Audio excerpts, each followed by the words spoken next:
నమస్కారం. ఈరోజు మనం చాలా ఆసక్తికరమైన, ఆలోచింపజేసే అంశం గురించి మాట్లాడుకుందాం.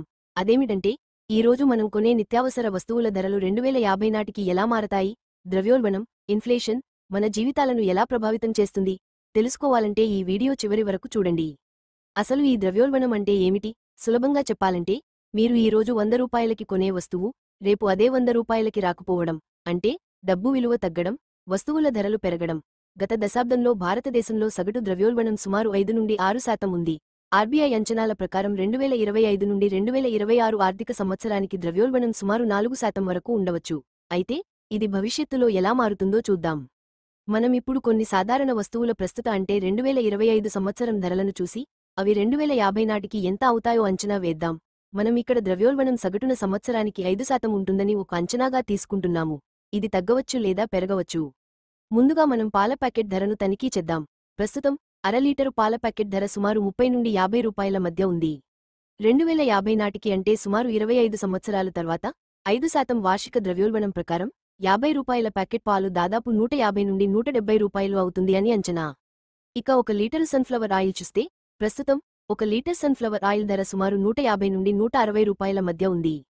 భవిష్యత్తులో అంటే 2050 సంవత్సరం నాటికి 155 రూపాయల సన్ఫ్లవర్ ఆయిల్ దాదాపు 520 నుండి 525 రూపాయలు అవుతుంది అని అంచనా. ఇక 24 క్యారెట్ల బంగారం ధర చూస్తే, ఈరోజు అంటే మే 2025 సంవత్సరం 10 గ్రాముల 24 క్యారెట్ల బంగారం ధర సుమారుగా 98,000 నుండి లక్ష రూపాయల మధ్య ఉంది.